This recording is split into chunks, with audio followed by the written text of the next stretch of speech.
బాబు వస్తేనే జాబ్ వస్తుందని చెప్పాం. చెప్పినట్లుగానే ఇప్పుడు జాబ్ వచ్చిందా లేదా తమ్ముళ్ళు అంటూ తామిచ్చిన హామీల్ని గుర్తు చేశారు సీఎం చంద్రబాబు. కానిస్టేబుళ్ల నియామక పత్రాల అందజేత కార్యక్రమంలో ఉద్యోగాల గురించి చెప్పడమే కాదు, విపక్షాలపై కూడా విరుచుకుపడ్డారు. ఇటు డిప్యూటీ సీఎం పవన్ కూడా చంద్రబాబుకి తోడయ్యారు. చెప్పింది చేస్తాం, చేసేదే చెప్తాం.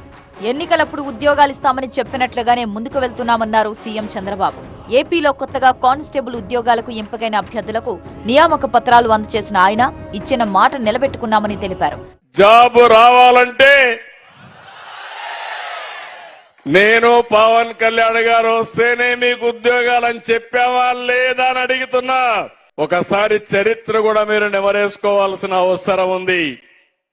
నేను ఎప్పుడొచ్చినా గవర్నమెంట్ ఉద్యోగాలు ఇస్తాను, ప్రైవేట్ ఉద్యోగాలు వస్తాయి, కానీ వేరే వాళ్ళు వస్తే మాత్రం ఉండే ఉద్యోగాలు ఊడిపోతాయి.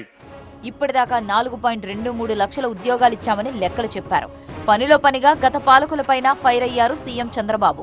2019లో కల్లబొల్లు మాటలు చెప్పి అధికారంలోకి వచ్చారని, వచ్చాక ప్రజలను నిండా ముంచేశారని మండిపడ్డారు. వైసీపీ ప్రభుత్వం ఉన్న 5 ఏళ్లు ప్రజలు నరకం చూశారని, యువకులు ఉద్యోగాలు లేక అల్లాడిపోయారని ఆగ్రహం వ్యక్తం చేశారు. గత ప్రభుత్వం ఎన్నికల ముందు నోటిఫికేషన్ ఇచ్చారు. మీకు జ్ఞాపకం ఉంటుంది, నేను ఒక మాట చెప్పాను. నేను మాయ మాటలు చెప్పను, చెప్పిన మాటకు కట్టుబడి ఉంటా, తప్పకుండా ఉద్యోగం ఇస్తానని చెప్పానా లేదా అని మిమ్మల్ని అడుగుతున్నా. చెప్పానా లేదా? చేశామా లేదా?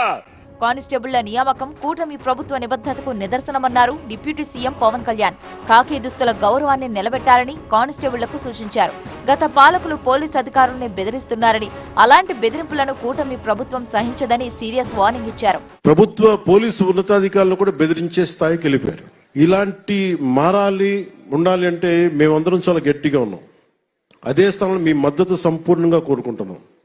ఏ అధికారి కూడా, ఏ రాజకీయ నాయకుడు కూడా పోలీస్ అధికారులు కానీ, ఒక పోలీస్ కానిస్టేబుల్ దగ్గర నుంచి ఉన్నత పోలీస్ అధికారి వరకు బెదిరిస్తే ఉపేక్షించదు. నారా చంద్రబాబు నాయుడు గారి నాయకత్వంలోని కూటమి ప్రభుత్వం చాలా చాలా బలంగా తీసుకుంటోంది.